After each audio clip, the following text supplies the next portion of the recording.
Bonjour et bienvenue à cette première émission de la saison de Parlons Motoneige. Je me présente, Mario Côté, votre animateur et président du Club Motoneige des Pionniers de Valcourt. Comme je l'avais mentionné lors de l'émission pré-saison en octobre dernier, Parlons Motoneige fait peau neuve cette année. Nous avons un nouveau producteur et diffuseur, le Val-Ouest. Ce dernier est un journal web de la région de Valcourt qui propose du contenu écrit et vidéo en ligne. Vous avez aussi sans doute remarqué notre nouveau studio qui se trouve au cœur même du musée de l'ingéniosité Joseph-Armand-Bombardier. Un immense merci au Val-Ouest et au musée pour leur collaboration qui me permet d'animer Parlons Motoneige pour une 11e saison. Aujourd'hui, dans l'émission, nous vous informerons des conditions de sentiers de motoneige à l'échelle régionale et provinciale. Nous parlerons des activités à venir et ferons une rétrospective des dernières activités du club en novembre. Enfin, nous vous proposons un reportage chez un collectionneur passionné, M. Danny Carouter.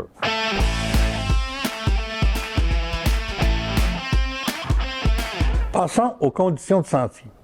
Nos sentiers sont actuellement fermés. Le travail mécanique progresse bien et avec la neige prévue ainsi que le froid, je suis confiant que tous nos sentiers seront praticables pour le prochain week-end. Concernant les clubs voisins, la situation est similaire.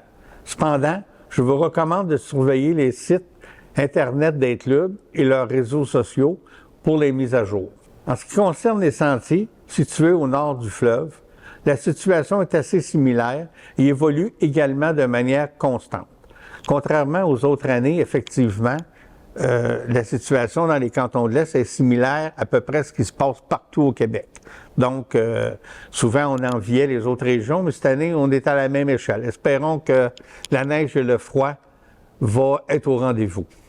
Je vous ai parlé d'un reportage sur un collectionneur. Je suis heureux de vous présenter un collectionneur passionné qui possède une remarquable collection de motoneige en état exceptionnel.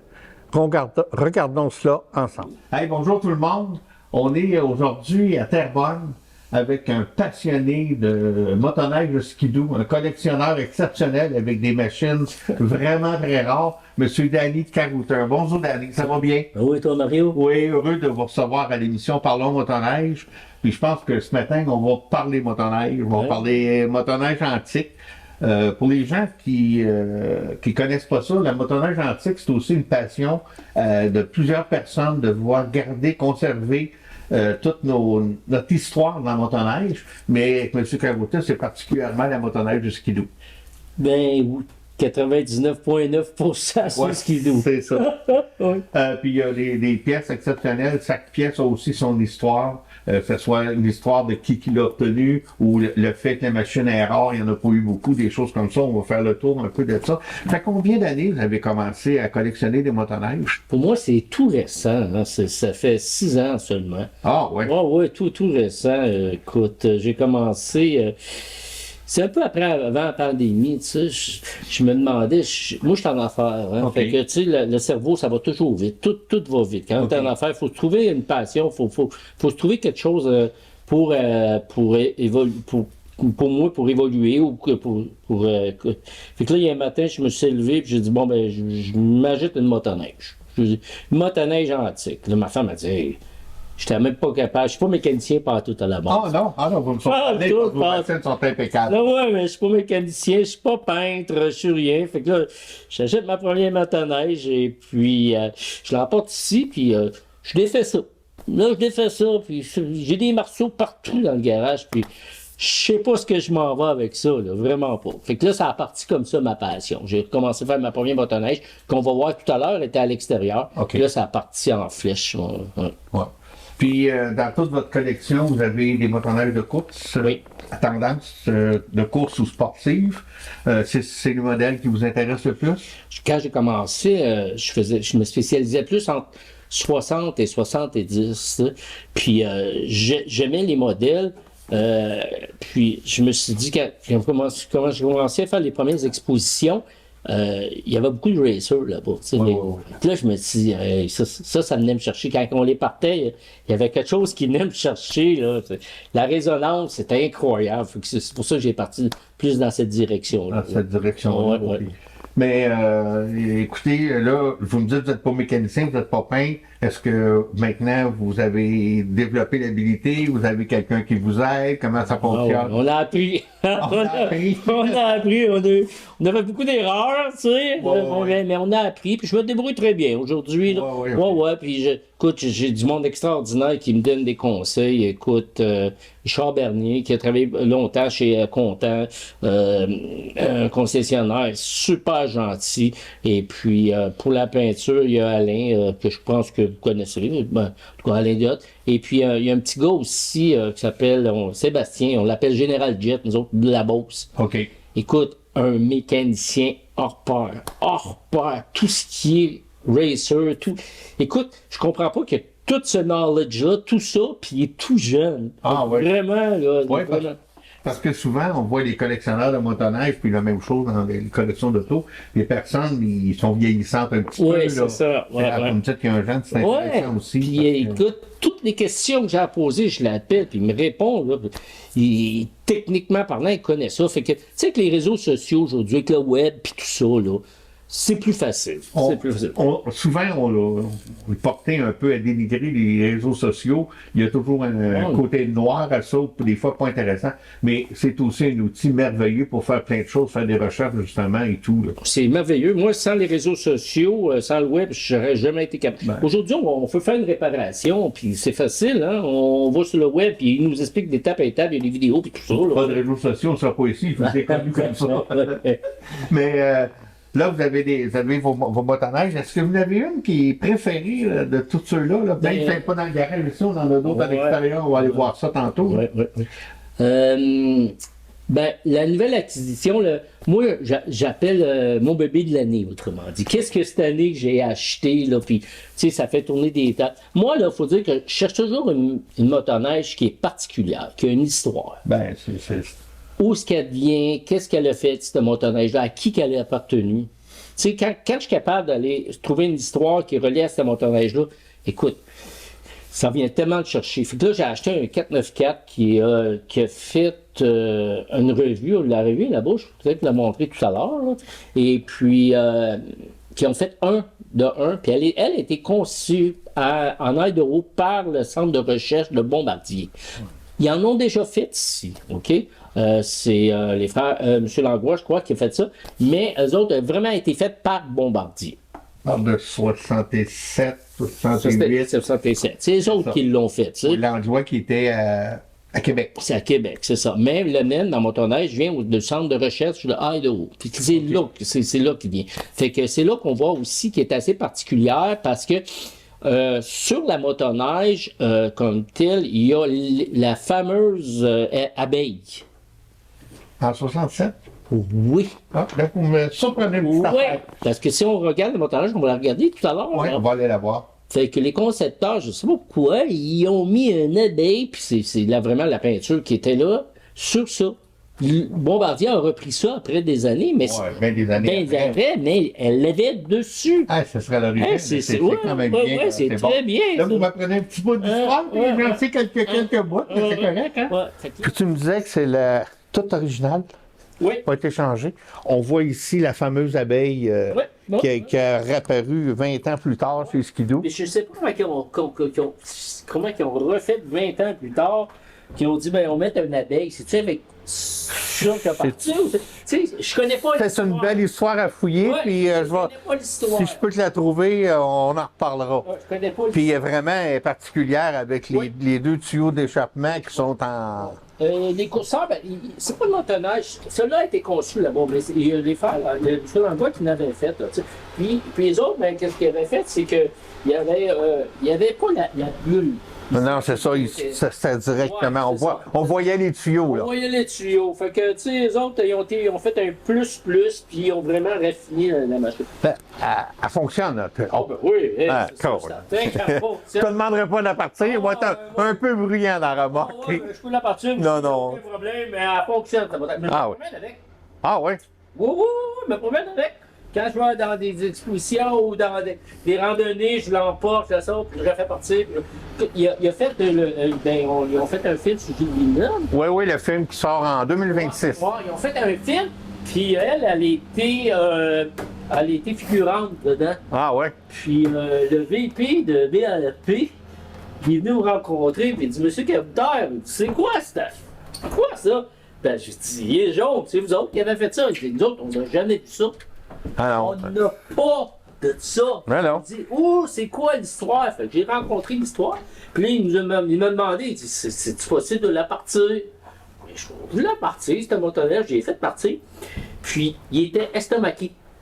Et il dit, mais ça a plus que 50 ans, puis ça marche encore. Puis la mécanique, là, c'est quand même, tu sais, c'est bien fait, là. Oh, oui. C'est eux qui ont commencé, là, Ouais. l'évolution, là, tu sais. C'est ça. Ouais. Je l'adore, ce modèle-là.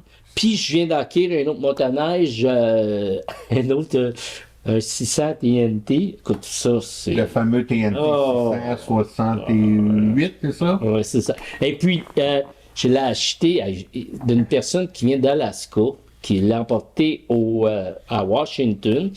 Il y a un monsieur qui a acheté ça dans les années 70. Il l'avait laissé dans son garage.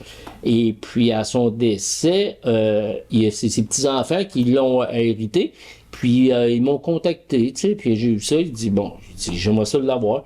Puis le motoneige est original. Écoute, original, n'a pas été repeint à rien. C'est quelque chose, quand on est capable de trouver une motoneige, là, tu sais, qui a de l'histoire, qui est originale, qui fonctionne encore, là. Mais les motoneiges sont belles. Regardez, ils sont extraordinaires, mec. Bon, c'est pour ça qu'on est ici, M. Carouta. C'est quoi votre approche, M. Carouta, quand vous achetez une motoneige? Là, vous parlez d'une motoneige que vous avez achetée, une TNT 600 originale. Est-ce que, mais que vous ayez cette motoneige-là, vous allez la mettre comme une neuve, c'est-à-dire la refaire, ou on la conserve, vu que vraiment, elle est originale, on la conserve dans son état? Il y a deux approches, il y a deux lignes de pensée là-dedans. Non, parce que celle-là, je ferais peut-être aucune modification dessus. C'est sûr que je vais mettre un peu de Dany, comme on appelle, je vais la nettoyer parce que j'aime ça, mes choses, c'est ça. Mais je veux garder l'histoire de cette motoneige-là. C'est important que quand on trouve des choses qui sont assez rares, de garder dans l'état original. Quand la condition le permet. Quand la condition le permet. Quand on ne peut pas, mais on est obligé de faire des petites modifications. Mais non, j'essaie la plus... C'est ça, des fois, on peut trouver une motoneige à l'état original, mais est un peu en décrépitude. Fait que c'est dans ce temps-là, on les remonte. Oui, exactement. Là, après ça, on trouve une motoneige, on la regarde, on décide ce qu'on fait, on la refait, on la remonte, on la rechrome ou je sais pas trop. Mais vous avez des bonnes sources pour trouver des pièces manquantes? C'est encore faisable ou c'est compliqué? Non, c'est pas aussi compliqué que ça. Ben, moi, je fais beaucoup d'expositions. Hein. Je vais dans l'État de New York. Cette année, je crois qu'on a fait 5 expositions. Okay. Puis, du bouche à oreille. Et puis... c'était assez particulier. Ma femme se promenait cet été dans une exposition, puis elle attendait, le monde parlait, hey, Monsieur Carouteur est ici, tu sais, Monsieur Carouteur. Ma femme, ma conjointe, elle a dit, c'est mon mari, ça, je veux dire, ça me connaissait pas. Fait que là, quand je cherche une pièce, je cherche quelque chose, moi, je suis toujours à l'affût, je demande tout le temps. Avez-vous des pièces à vendre? Avez-vous des motoneiges à vendre? Puis ça arrive souvent qu'on m'offre des motoneiges ou des pièces de bouche à oreille. Puis il y a beaucoup de personnes qui m'offrent des motoneiges ou des pièces pour la conservation. Tu sais, les personnes âgées, là, ils sont attachés à leurs affaires. Puis ça, c'est ça. Puis qu'est-ce que vous allez faire avec? On pose des questions. Allez-vous la garder ou vous allez la revendre ou allez-vous la restaurer, tu sais? Puis je suis à l'écoute, moi. Si on me demande, écoute, j'aimerais ça que tu regardes à l'originalité, l'emporter dans des shows ou de faire des expositions avec, oui, je le fais. Oui. C'est important. Je trouve que c'est important.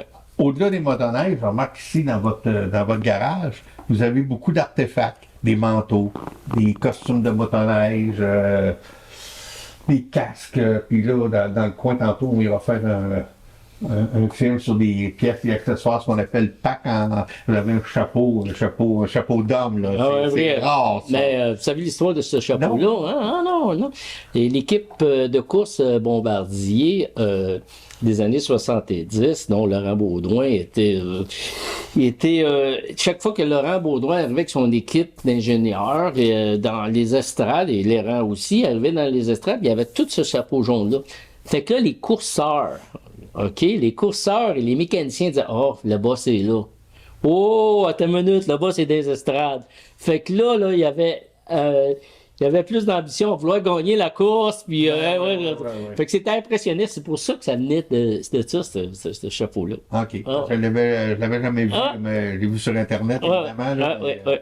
Oui. C'est bien.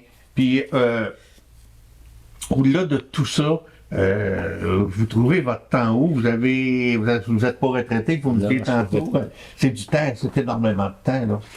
Oui, mais j'ai une conjointe exceptionnelle. Fait que, tu sais, ma conjointe, elle me dit jamais non. Elle me dit que si. La vie est courte, hein. Faut dire, là, la vie est très courte, hein. Puis, quand on a quelque chose qu'on aime, puis qu'on apprécie, puis, tu sais, on est valorisé à le faire, mais c'est le fun, tu sais, puis les récompenses sont extraordinaires. Hier, il y a eu la première neige, tu sais, et puis, tous mes petits-enfants, des motoneiges, moi, tu sais, des élans, j'ai vu ma première petite fille, qui a 8 ans. Hier, mon garçon m'a envoyé une vidéo que, elle chauffait le élan autour de chez eux, tu sais. Mon cœur de grand-père a arrêté. J'ai dit, tu sais, c'était le plus beau cadeau que j'ai eu, parce que là, les enfants, mes petits-enfants, ils me suivent beaucoup. Tu sais, quand ils arrivent ici, là, c'est la fête. Là. Ils viennent dans le garage, ils s'assient du ces motoneiges, puis là, ils viennent avec moi dans des expositions, je les implique. Fait que là, pour moi, c'était important qu'il y ait chacun de leur motoneige. Puis là, quand j'ai vu qu'elle commençait à chauffer, là, j'ai plein de souvenirs dans mon enfance qui est revenu. Tu sais, j'ai dit, c'est incroyable le cadeau. C'est incroyable. Puis si, tu sais, ils vont se souvenir de tout ça, là. Ils vont dire, mon grand-père. Moi, personnellement, j'ai commencé à faire de la motoneige, j'avais 9-10 ans, puis ça n'a jamais sorti. Là, on est tout dans ça. Mais en tout cas, M. Carruthers, ça a été vraiment agréable. Merci. On va aller faire quelques images aussi à l'extérieur parce qu'il y a un petit peu de belles choses à l'extérieur. Fait qu'on va aller jaser dehors. Hey, Danny, ici, on a une machine, un beau Blizzard 79. Parle-moi un peu de ça. Ben, cette motoneige-là, c'est mon rider. Imagine-toi donc. Ça, je me promène avec cette motoneige-là dans les sentiers. Hey, écoute, t'as ta carte de membre 2025, t'es déjà prêt, là. Oui. Puis, tu sais, c'est important d'avoir nos cartes de membre. Tu sais, je veux dire, là, il y a beaucoup de monde qui disent, c'est cher, les cartes de membre, mais les entretiens, ça coûte cher. Ça coûte cher. Ça coûte cher, les machines coûtent cher. Pour passer les machines, ça coûte cher. Le fio, tout coûte cher. Fait que c'est important. Il faut encourager le club. Merci de le comprendre, de l'expliquer aussi. Puis pour m'occuper du club de motoneige à Valcourt, je peux dire qu'un kilomètre de sentier pour faire une histoire vite, là, c'est 1 000 par année. Là, ça comprend tout. C'est pas juste d'aller le gratter, c'est l'entretien, la signalisation, les ponts, les ponceaux. Là. Mais par kilomètre de sentier, c'est pas en bas de 1000 $ que ça coûte par année. Par année, là. Oui. Fait qu'à un moment donné, c'est du bénévolat. Tu passes à 500 $. Là, c'est cher. Mais oui, mais ça prend 2 passes pour un grattage. C'est ça. Incroyable. Mais cette motoneige en particulier, tu l'as acheté, tu l'as remonté. Celle-là, je l'ai pas remonté. Celle-là, je l'ai pas remonté, je l'ai acheté tel quel. Écoute, c'était un monsieur que j'ai vu dans les sentiers qui se promenait, tu sais. Et puis là, j'ai dit, aïe, c'est quoi ça? Il est tellement beau. Il dit, je le vends pas. Puis là, il y a quelqu'un qui était supposé d'y acheter, puis il est revenu sur sa parole. Fait que la minute qu'il me dit, hey, il est à vendre. Fait que j'ai été le chercher tout de suite. Ben, je comprends. Il est incroyable. Puis tu sais, c'est quand même, les motoneiges, c'est dispendieux aujourd'hui. Les nouvelles motoneiges. Oui, écoute. C'est cher, là. Fait que ça, là, au prix que j'ai payé, là, ça va faire la job. Oui. Puis, tu sais, ça fait la même chose. C'est l'entretien, la prévention, c'est tout. C'est tout. Si jamais il y a quelqu'un qui a des motoneiges à vendre ou des Dark Fast, écoutez, vous pouvez venir me contacter à Danny Carruthers. J'ai une page qui s'appelle Skidoo Notre Passion. Vous pouvez me contacter là-dessus. Je me suis fait régulièrement des vidéos, des posts là-dessus, des entrevues que je fais, fait que c'est une petite page. Ouais, puis au-delà de ça, si jamais vous vous souvenez pas de ce qu'il a dit, vous pouvez me contacter, puis je vais vous relier avec Danny sans problème. Merci beaucoup. Merci. Impressionnant, n'est-ce pas? Merci, M. Carouter, de nous avoir donné l'occasion de découvrir cette fascinante portion de l'histoire de la motoneige. Au niveau des activités, notre saison d'activité est déjà bien entamée. En novembre dernier, nous avons organisé notre soirée d'ouverture. À cette occasion, nous avons fait une remise de prix aux membres honoraires. Parmi les prix, une splendide motoneige Ski-Doo Renegade Adrénaline 900 Ace 2025 d'une valeur avoisinant les 20 000 $, ainsi qu'une dizaine de prix en argent. Par ailleurs, nous avons finalisé nos napperons édition 24-25 et leur distribution dans les restaurants et bistrots de la région commencera sous peu. Un gros merci à nos commanditaires qui nous ont encouragés pour ces napperons. Notre prochaine activité sera notre randonnée annuelle qui se tiendra le 25-26 janvier prochain. La destination cette année, le Resto-Bar Hôtellerie Le 55, tout près du pont de Trois-Rivières. Le départ est prévu pour le samedi 25 janvier à 9 h depuis Performance NC à Valcourt, avec un retour le dimanche 26 janvier. Nous avons réservé un bloc de chambre. Pour réserver, appelez et mentionnez que vous faites partie du groupe Les Pionniers de Valcourt. Le tarif des chambres est de 120 $. Voici les coordonnées pour réserver par téléphone. Le 819-233-2929, le 877-569-3531, c'est bien évident, sans frais pour ce dernier. La fin de semaine suivante, nous participerons à l'activité Mordu de l'hiver au musée de l'ingéniosité Germain-Bombardier. Nous aurons le plaisir d'assurer la sécurité lors de la parade des motoneiges antiques. Nous vous invitons à venir en grand nombre, venir sur place pour profiter des nombreuses activités et admirer les magnifiques motoneiges d'époque. Nous vous donnerons des détails dans une prochaine émission. Pour conclure, n'oubliez pas le fameux Grand Prix Ski-Doo de Valcourt qui aura lieu les 7, 8, 9 février. Là aussi, nous en reparlerons davantage dans une émission subséquente. Mot de la fin, j'espère que cette première émission de Parlons motoneige pour la saison 2024-25 vous a plu. Je vous rappelle que vous pouvez toujours visiter notre page Facebook, Les Pionniers de Valcourt, ainsi que notre site Internet, pionniersdevalcourt.com. En motoneige, soyez prudents, respectez les limites et surtout vos propres limites. L'alcool, on s'abstient et on garde notre droite en tout temps. À la semaine prochaine.